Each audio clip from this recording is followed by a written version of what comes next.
eso, para que tengan una referencia, ustedes lo van a encontrar. Decíamos de estos capítulos que ustedes van a leer de economía y sociedad. Yo les comentaba que el primer capítulo es este de los conceptos sociológicos fundamentales.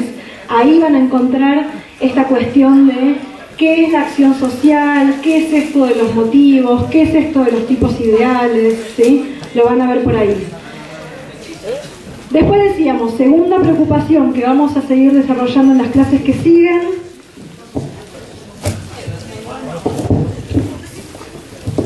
es esta preocupación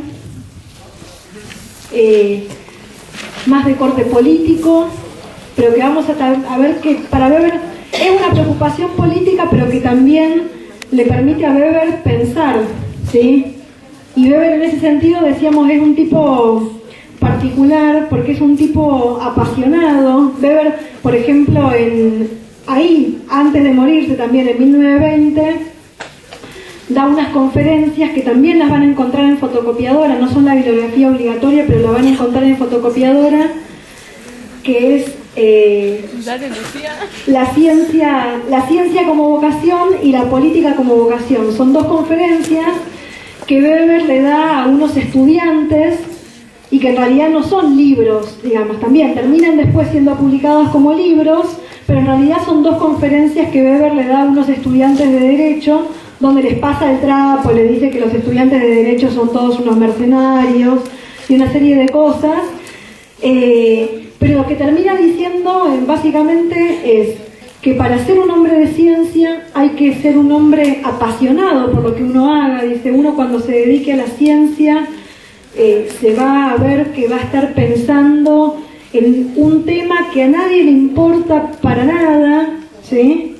Y que uno va a estar dedicado su vida a una cosita, porque vieron, los científicos tampoco podemos abarcar todo, en general nos terminamos volviendo especialistas de una cosita, y para perseverar en estudiar una cosita toda tu vida tenés que tener mucha pasión por eso.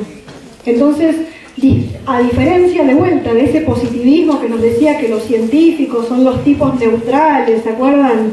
El tipo que pone a un lado su... Yo me sigo moviendo y la cámara no sé si me toma, pero bueno, ¿no? Esa idea positivista de que el científico es un tipo frío, que estudia su objeto, que mantiene distancia de su objeto. Weber dice, no, el científico es un tipo apasionado. Y cuando habla de la política, Weber también les da malas noticias a los estudiantes y le dice, la verdad, quien se meta en política se mete en un mundo de malos dioses, ¿sí? La política no está guiada siempre por los buenos motivos, ¿sí? Quien quiera meterse en política sabe que se mete en un terreno complicado, pero vale la pena, dice Weber igual, ¿sí? Vale la pena, pero también para la política hay que tener pasión, ¿sí? Hay que tener pasión de transformar algo, hay que tener pasión por ciertos ideales, porque si no es muy difícil sobrevivir en ese ámbito tan hostil que es la política. Pero bueno, eso también va a venir las próximas clases. Nos metemos ahora entonces, sí, porque era la convocatoria, ¿sí? Hasta ahora vinieron engañados, porque supuestamente este era un teórico sobre la ética protestante y el espíritu del capitalismo, al cual todavía no llegamos, así que nos metemos de lleno con eso, que es, más que la ética protestante y el espíritu del capitalismo, es una discusión que Weber mantiene con este marxismo economicista, es decir, con un marxismo que pone el énfasis en la economía. Y ustedes ya tienen este concepto que es la idea de el modo de producción. ¿Estamos de acuerdo? ¿Sí? Marx dice, ¿qué es lo que define a una sociedad? ¿Sí? ¿Cómo hago para entender una sociedad? Si yo les decía que Weber entra a este aula y lo que ve son individuos, ¿estamos de acuerdo? ¿Sí? Que si soy Durkheim y me entro a esta clase, lo que veo son grupos sociales, ¿sí? Grupos de amigos o cursos, ¿sí? Ahora, ¿qué dice entonces Marx, o por lo menos el marxismo más vulgar? Que ese modo de producción no solamente determina el mundo económico, sino que ese modo de producción también determina las ideas, los valores, las creencias que tiene esa sociedad. ¿Estamos de acuerdo hasta acá? Recordemos hace 3 semanas ya, el último teórico que dio Sebastián Barros decía esta vieja frase de la ideología alemana, ¿sí?, de que no es la conciencia la que determina la vida de los hombres, sino la vida de los hombres, es decir, cómo trabajan, cuánto trabajan, dónde trabajan, para quién trabajan, lo que determina la conciencia. ¿Sí? Entonces, ¿qué supone un marxismo muy simplón? Que la economía o el modo de producción es, por eso usamos la metáfora de estructura y superestructura. La estructura es como la estructura de un edificio, ¿estamos de acuerdo? Digamos, uno empieza a construir edificio y levanta primero como las grandes columnas, ¿sí?, donde se va a sostener todo el edificio. Después yo puedo, decíamos hoy en clase, ponerle cortinas más lindas, ¿sí?, de pintarlo, hacerme la loca y pintar una pared de rojo, ¿sí? Pero el edificio ya tiene una estructura, ¿estamos de acuerdo? Bueno, de la misma manera Marx piensa la sociedad. La sociedad, lo que la estructura es ese modo de producción. Y luego, sobre eso, se ordena y se acomoda, pero de acuerdo a lo que sea esa estructura, el resto de las cuestiones, lo que vamos a llamar las cuestiones ideológicas. Entonces, ¿qué pensaba el marxismo así simplón y vulgar? Que la única transformación que se iba a producir, o lo que teníamos que estar mirando, era al modo de producción, y contado mal y pronto el cuento, lo que iba a suceder era que iba a haber una clase burguesa, una clase obrera, ¿sí?, que el capitalismo se iba a ir desarrollando progresivamente al punto tal de que quedara muy en evidencia esta situación de explotación que tienen los obreros, y que entonces los obreros, ¿qué iban a hacer? Revolución. Una revolución. Una revolución, iban a tomar el poder y chau picho. ¿Sí? Y que entonces, estoy exagerando el argumento, pero Weber discute con este argumento exagerado, entonces casi que ni hacía falta hacer política, ¿sí? Era cuestión de sentarse a esperar, ver cómo pasa el capitalismo y esperar que llegue la revolución.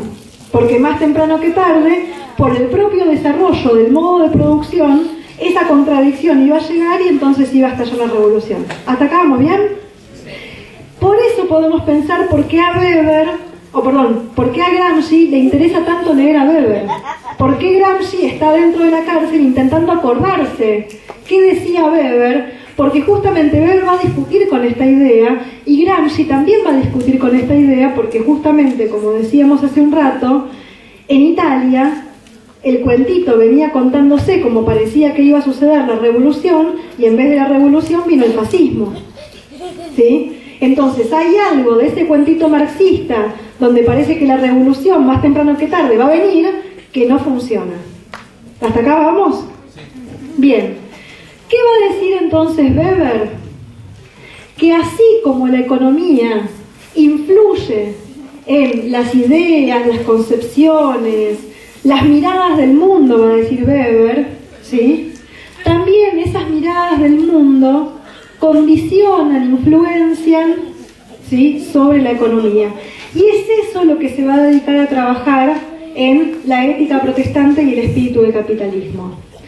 Pero ojo, no hagamos nosotros también una lectura vulgar de Weber, donde Weber dice que en vez de la economía determinar la ideología, es la ideología la que determina la economía. ¿Se entiende? Dice un lío de palabras, pero creo que se entendió. ¿Sí? Lo que está diciendo Weber, y lo dice, ¿sí?, exactamente así,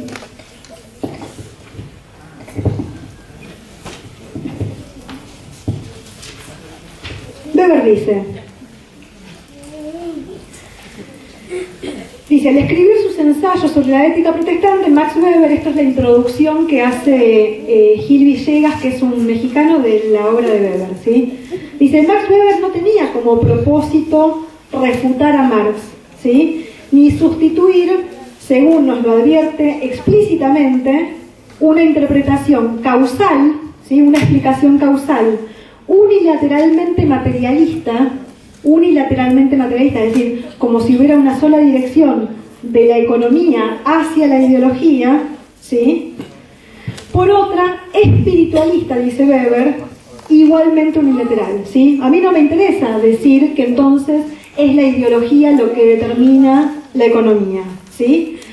Ambas son igualmente posibles, es decir, la economía influye en la ideología y la ideología también genera sus efectos en la economía. Pero con ambas se haría el mismo flaco favor a la verdad histórica si se pretendiera con ellas no iniciar una investigación, sino darla por terminado. Es decir, sería un flaco favor al conocimiento decir, bueno, listo, no es o es la economía la que explica la ideología o es la ideología la que explica la economía, ¿sí? Entonces Weber podríamos decir que es un anti-monocausalista, ¿sí? ¿Qué significa monocausalista? Está en contra de las causas simias.